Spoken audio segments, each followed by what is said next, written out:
বন্ধুরা, আজকের এই গল্পে আপনাদের স্বাগতম। আমি ঈশান। আমাদের পরিবারে ছিল মা, বাবা আর আমি। আগে আমাদের সাথে আমার দিদিও থাকত, কিন্তু দিদির বিয়ের পর বাড়িতে আমরা তিনজনই থাকতাম। আমাদের আবাসনটি ছিল একটি ব্যস্ত এলাকায়, তবে পরে বিভিন্ন কারণে লোকসংখ্যা কমে যায়। যদিও করোনার সময় ছিল তখন, তাই অনেকেই বাড়ি থেকে কাজ করত, এজন্য অনেকে গ্রামে চলে যায়। তবে ২০২১ সালের পরে ধীরে ধীরে আমাদের সোসাইটি আবার চঞ্চল হয়ে ওঠে। বিভিন্ন উৎসব পুনরায় উদযাপন হতে শুরু করে। আমার মায়ের নাম ছিল মাধুরী।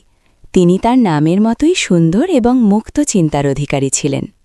মায়ের এক অসাধারণ গুণ ছিল, তিনি যে কোনো পরিস্থিতিতে সঠিক সুযোগে সদ্ব্যবহার করতে পারতেন। তার বুদ্ধি ও কথার ভঙ্গি ছিল অতুলনীয়। কিছুদিন আগেই একটি ঘটনা ঘটেছিল যা আমার জীবনে গভীর প্রভাব ফেলেছে। আমাদের সোসাইটিতে একটি বড় পার্টির পরিকল্পনা চলছিল। আমাদের সোসাইটিতে মোট 10টি বিল্ডিং ছিল, আর সবাই মিলে একসঙ্গে এই উৎসবটি উদযাপনের সিদ্ধান্ত নেওয়া হয়। উৎসবটি ছিল নতুন বছর উপলক্ষে। পার্টির দিন মা একটি উজ্জ্বল লাল রঙের শাড়ি আর স্টাইলিশ ব্লাউজ পরে বের হলেন। তাকে অসম্ভব সুন্দর দেখাচ্ছিল। করোনার সময় মায়ের জীবনযাত্রায় বড় পরিবর্তন আসে। তিনি তার শরীর ও স্বাস্থ্যের প্রতি বিশেষ মনোযোগ দিতে শুরু করেন। প্রতিদিন সকালে তিনি হালকা পোশাক পরে ঘরে বসে যোগব্যায়াম ও প্রাণায়াম করতেন। আমি মুগ্ধ হয়ে মাঝে মাঝে দূর থেকে লুকিয়ে মায়ের এই অনুশীলন দেখতাম। অনুশীলনের সময় মাকে অনেক সুন্দর আর আকর্ষণীয় লাগত, যা আমার মনকে অনেক প্রভাবিত করত। পার্টির দিন মা আর আমি একসঙ্গে অনুষ্ঠানস্থলে পৌঁছাই। আমাদের সোসাইটির সবাই সেখানে আনন্দে মেতে উঠেছিল। মা ছিলেন খুবই প্রাণবন্ত ও হাসিখুশি। তিনি এই উৎসবের মূল আকর্ষণ হয়ে ওঠেন, কারণ মা সবার থেকে অনেক সুন্দর আর আকর্ষণীয় ছিল সেখানে। আর সাজগোজ করায় তাকে আরও সুন্দর লাগছিল। যতক্ষণ না লোকজন আসতে শুরু করল, পার্টির পরিবেশ ধীরে ধীরে আরও আকর্ষণীয় হয়ে উঠছিল। অন্য মহিলারাও দারুণভাবে সেজে গুজে এসেছিলেন। পুরো জায়গাটা আলো আর আনন্দে ভরে উঠেছিল। কিছুক্ষণ পর ডান্স প্রোগ্রাম শুরু হয়। সবাই একের পর এক মঞ্চে উঠে নাচতে শুরু করল। আমিও নিজের মতো করে পার্টির মাঝে ঢুকে পড়লাম। পার্টির এক কোণে গিয়ে আমি এক বোতল পানীয় তুলে নিই। লুকিয়ে লুকিয়ে পান করতে থাকি। এদিকে নাচের মধ্যে একটা মেয়ের সঙ্গে আমার আলাপ হয়। তার নাম ছিল নেহা। তার হাসি আর কণ্ঠে যেন কিছু আলাদা আকর্ষণ ছিল। সে আমার কাছে এসে কথা বলল এবং এক পর্যায়ে আমাকে প্রস্তাব দেয়। নেহা আমাকে বলল, চলো আমার বাড়ি, আমি তোমার পাশে কিছু সময় থাকতে চাই। আমি তখন এমন অবস্থায় ছিলাম যেখানে আমার নিজের উপর নিয়ন্ত্রণ ছিল না। মন চাইছিল কোনো কিছু নতুন করার। আমরা ঠিক পার্টি ছেড়ে বেরিয়ে যাব, এমন সময় আমার মা সেখানে এসে পৌঁছালেন। মা বুঝতে পেরেছিলেন যে আমি কোথাও লুকিয়ে আছি, আর তিনি আমাকে খুঁজতে খুঁজতে ঠিক সেখানে চলে এলেন। মা আমাকে দেখতে পেয়ে থমকে গেলেন। তার চোখে উদ্বেগ আর কষ্টের ছাপ ছিল। তিনি আমার হাত ধরে বললেন, তুমি কি জানো তুমি কি করতে যাচ্ছ? এই পথে হেঁটো না, জীবনকে নিজের নিয়ন্ত্রণে রাখো। মায়ের কথাগুলো যেন আমার ভিতর গভীর ছাপ ফেলল। পার্টির এক কোণে যখন আমি লুকিয়ে পানীয় পান করছিলাম, তখন হঠাৎ মায়ের গলা শুনতে পেলাম। মা আমাকে খুঁজে পেয়ে ডাক দিলেন। আমি হতবাক হয়ে গেলাম, আর নেহা ভয় পেয়ে সেখান থেকে চলে গেল। আমি মায়ের দিকে এগিয়ে গেলাম। মা আমাকে দেখে বললেন, এটা কি তোমার পার্টি করার স্টাইল? আমি কিছু বলার আগে মা আমার মুখের দিকে তাকিয়ে বললেন, তুমি কি পান করেছ? তোমার মুখ থেকে তো পানির গন্ধ আসছে। লজ্জা করে না তোমার? আমি মাকে বোঝানোর চেষ্টা করলাম। বললাম, মা, এটাই আমার প্রথমবার। বছরের এই দিনটা একটু আনন্দ করতে চেয়েছিলাম। মা আমার কথা শুনে শান্ত স্বরে বললেন, আনন্দ করো, কিন্তু এমন গোপনে নয়। যদি কেউ দেখে ফেলে বা জানতে পারে, তবে তোমার বাবার মানসম্মান কী হবে? নিজের কাজের জন্য পরিবারের মানমর্যাদা নষ্ট করো না। আমি প্রতিশ্রুতি দিলাম, মা, আমি আর কখনো এমন করব না। সবকিছু তোমাকে জানিয়ে করব। মা আমার দিকে তাকিয়ে বললেন, সত্যি বলতে সমস্যা আনন্দে নয়, সমস্যা তখন হয় যখন তুমি লুকিয়ে কিছু করো। যা করছো তা সঠিক পথে করো, আর বাইরের কারো কাছে এমন কিছু করো না যাতে তারা তোমার মা আমাদের সম্মান নিয়ে কথা বলতে পারে। এরপর আমি মায়ের হাত ধরে বললাম, মা, আজকের দিনটা নষ্ট করো না, তুমি এসো, আমাদের সঙ্গে পার্টিতে যোগ দাও। মা আমার কথায় রাজি হয়ে গেলেন। আমরা আবার পার্টিতে ফিরে গেলাম। মা ধীরে ধীরে স্বাভাবিক হয়ে উঠলেন এবং অন্যদের সঙ্গে কথা বলতে শুরু করলেন।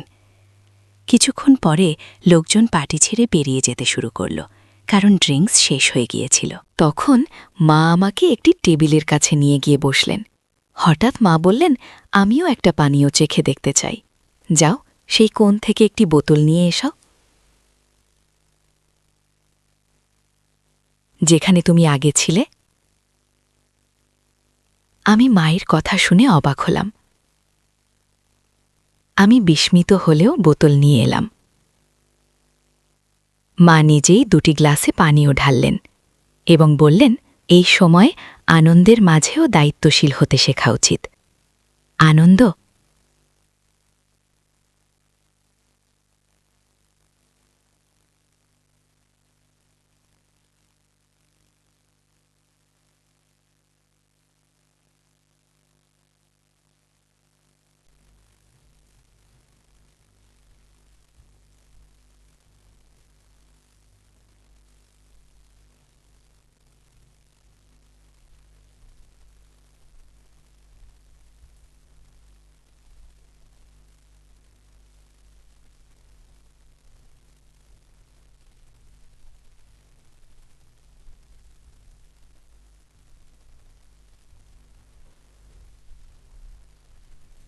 রাগ করে আমার দিকে তাকালেন, তবে আমার হাসি দেখে শান্ত হলেন।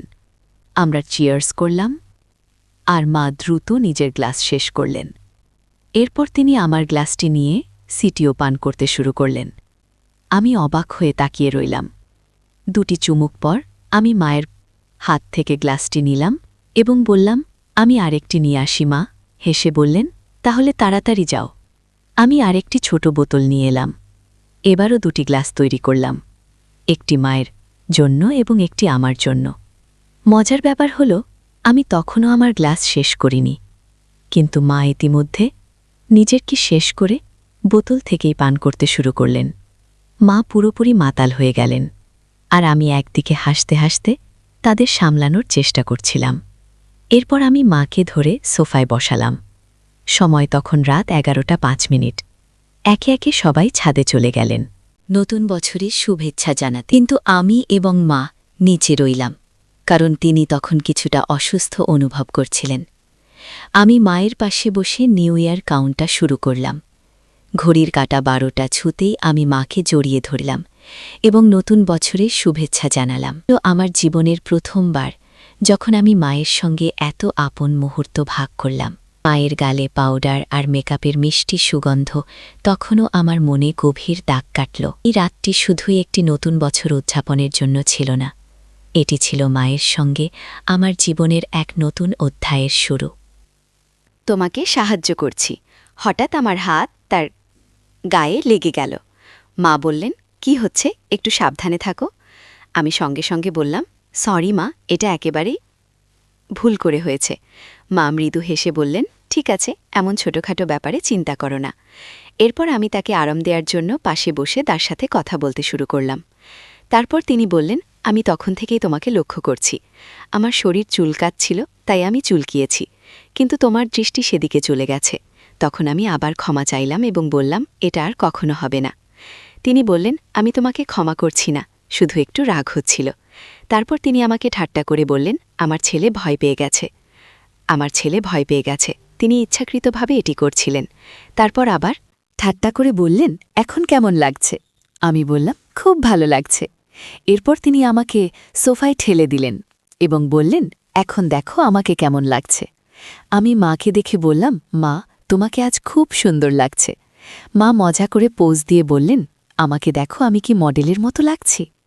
আমি হাসি থামিয়ে নিয়ে বললাম, মডেল তো নয়, তার থেকেও বেশি সুন্দর লাগছে।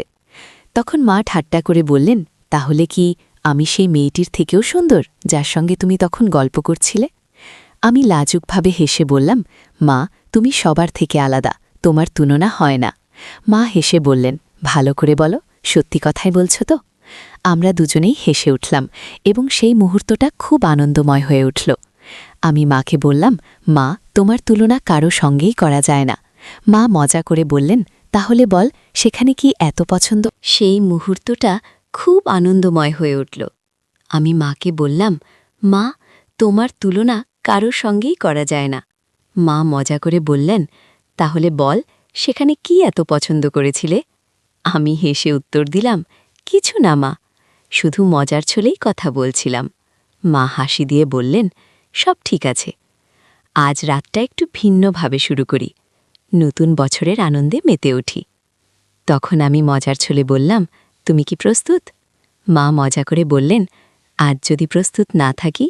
আমরা দুজনেই হেসে উঠলাম এবং সেই মুহূর্তটা হাসি ঠাট্টায় ভরে গেল। রাতে মা বললেন, তুমি কি সত্যি আমাকে সারা রাত এভাবে ধরে রাখবে? আমি মজা করে বললাম, হ্যাঁ, কেন নয়? তিনি হেসে আমার গালে মৃদু চিমটি কেটে বললেন, তোমার তে সবসময় তাড়াহুড়ো থাকে। আমি তাকে সান্ত্বনা দিয়ে তার ঘরের দিকে নিয়ে যেতে শুরু করলাম। তিনি হেসে নামমাত্র বাধা দেওয়ার ধান করলেন, কিন্তু তা ছিল মজার ছলে। ঘরে পৌঁছে আলো জ্বালিয়ে তিনি বললেন, এখন কি করব বল?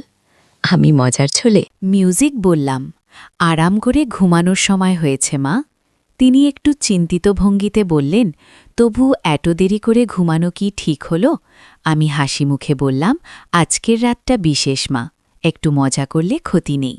আমরা দুজনেই হেসে উঠলাম, আর সেই মুহূর্তটা আনন্দে ভরে উঠল। তখন সে বলল, কিন্তু আমার তো জানা থাকবে, পরে যদি খারাপ লাগে, এখন হয়তো ভালো লাগছে, কিন্তু ভবিষ্যতে এই সম্পর্কের দিকটা হয়তো বদলে যাবে। আমি বললাম, তোমার প্রতি আমার অনুভূতি সত্যি। আমি অনেক দিন ধরে তোমার পাশে আছি, একজন ভালো বন্ধুর মতো।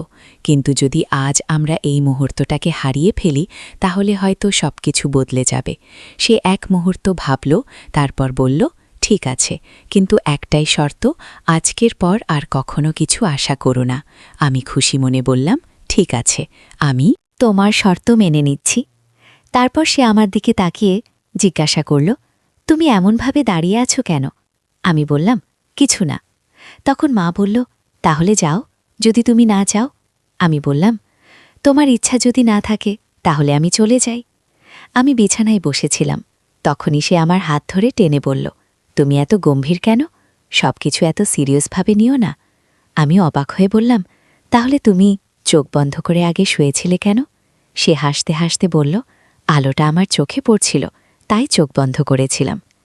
আমি আলো বন্ধ করে আবার শুয়ে পড়লাম। সেই রাতে পার্টির পরে আমরা প্রথমবার এতটা সময় একসঙ্গে কাটিয়েছিলাম। তখনই সে উঠে গেল, আলোটা জ্বালালো এবং বাথরুমে চলে গেল। ফিরে এসে আবার বিছানায় শুয়ে পড়ল। আমি তাকে দেখে বললাম, মা, তুমি খুব সুন্দর লাগছ। সে হাসি দিয়ে বলল, এখন তো আমি আগের থেকে অনেকটাই রোগা হয়েছি, তাও কি তোমার কাছে ভালো লাগে? আমি বললাম, তুমি যেভাবেই হও, সবসময় আমার কাছে সুন্দর। আমি মাকে বললাম, তুমি সব সময় সুন্দর লাগো। মা মুচকি হেসে বললেন, আজ তোমার বাবা আসছে না, আমরা দুজনে একসঙ্গে সময় কাটাব। দরজাটা বন্ধ করে দাও, আর বাইরে যাওয়ার দরকার নেই। আমি বললাম, মা, তুমি তো অনেক স্মার্ট, আমি ভেবেছিলাম তুমি পুরনো ধাঁচের মানুষ। মা হেসে বললেন, আমি এমন নই, আমি নিজের মতো করে চলি। তোমার যদি কিছু মনে হয়, নির্দ্বিধায় আমাকে বলো। আমি বললাম, আমার তোমাকে নাম ধরে ডাকতে ইচ্ছা করছে মা। মা বললেন, দেখো, আমি প্রথমবার তাকে তার নাম ধরে ডাকলাম, আর আমরা দুজনে হেসে উঠলাম। হাসতে হাসতে আমি বললাম, মা, তোমার আর বাবার কথাবার্তা এখন খুব একটা হয় না, তাই না মা? হেসে বললেন, হ্যাঁ, এখন খুব কম হয়। মা, সে 1-2 বার, তাও সময় বের করা মুশকিল। আমি বললাম, সত্যি? মা নেড়ে বললেন, হ্যাঁ, সত্যি। আমরা আবার হেসে উঠলাম। কিছুক্ষণ পর আমি মাকে জিজ্ঞাসা করলাম, মা, তোমার কি প্রয়োজন? মা মুচকি হেসে বললেন, তুই আমার ছেলে, আমি তোকে সব কিছু বলতে পারি। আমি বললাম, তাহলে আজকের রাত শুধু আমাদের জন্য। আমরা একে অপরের মুখোমুখি বসে গল্প করতে শুরু করলাম। মা আমাকে তারুণ্যের দিনগুলোর কথা বললেন, কিভাবে তিনি অনেক কঠিন সময় পার করেছেন এবং সবকিছু সামলেছেন। আমি তার কথা শুনলাম এবং আমার মনের কথাগুলো তাকে জানালাম। আমি মাকে এমন কিছু কথা বললাম যা আগে কখনো কাউকে বলিনি। মা গভীরভাবে আমার কথা শুনলেন এবং তারপর বললেন, তুই জানিস আমি তোর জন্য কত গর্বিত। তুই সবসময় আমার পাশে থেকেছিস। আজ আমরা শুধু এক অপরের সাথে সময় কাটাব। আমি মাকে জড়িয়ে ধরে বললাম, মা, তুমি পৃথিবীর সেরা। তারপর আমরা দুজনে একসাথে বসে গল্প করলাম, পুরনো দিনের কথা স্মরণ করলাম, একসাথে হাসলাম আর মন খুলে কথা বললাম। কিছুক্ষণ পরে মা বললেন, এবার চল, ঘুমানোর সময় হয়ে গেছে। আমি মাকে বিছানায় শুয়ে দিলাম এবং পাশে গিয়ে শুয়ে পড়লাম। আমরা দুজনে চোখ বন্ধ করলাম এবং একে অপরের সান্নিধ্যের উষ্ণতা অনুভব করলাম। সেই রাতের গভীর নিস্তব্ধতায় আমি অনুভব করলাম আমার জীবনে মায়ের গুরুত্ব ঠিক কতটা। সে সবসময় আমাকে কাছে রাখে, যেন আমি তার জীবনের একটি গুরুত্বপূর্ণ অংশ। আমি জানি তার জন্য আমি ঠিক কি মাঝে মাঝে আরও ভালোভাবে বুঝতে চাই। পরের দিন সকালে যখন আমার ঘুম ভাঙল, আমি দেখলাম মা এখনও গভীর ঘুমে। তার মুখে এক ধরনের প্রশান্তি ছিল যা দেখলে যে কারোর মন শান্ত হয়ে যাবে। আমি ধীরে ধীরে উঠে বিছানার চাদর ঠিক করে দিলাম, যেন সে আরাম করে ঘুমাতে পারে। রান্নাঘরে গিয়ে আমি তার জন্য চা বানাতে শুরু করলাম। চায়ের কাপের ভাপ উঠছিল, আর তার সাথে আমার মনে হচ্ছিল আজকের দিনটা তার জন্য একটু বিশেষ করে তুলি। যখন সে ঘুম থেকে জাগল, আমি চা নিয়ে তার ঘরে ঢুকলাম। মৃদু হাসি দিয়ে বললাম, গুড মর্নিং মা, চা নিয়ে এসেছি তোমার জন্য। মা একটু অবাক হয়েও আনন্দিত হলেন। তিনি হাসি মুখে বললেন, গুড মর্নিং আমার লক্ষ্মীর ছেলে, তুমি এভাবে আমার জন্য চা বানিয়েছ, এটা তো চমৎকার শুরু। আমরা একসঙ্গে বসে চা খেলাম। সেই দিন থেকেই আমাদের সম্পর্ক আরও গভীর হতে শুরু করল। আমরা প্রতিদিন একে অপরের সঙ্গে আরও বেশি সময় কাটানোর চেষ্টা করতাম। ছোট ছোট বিষয় থেকে শুরু করে বড় চিন্তাভাবনা, সব কিছু আমরা একে অপরের সঙ্গে ভাগ করে নিতে লাগলাম।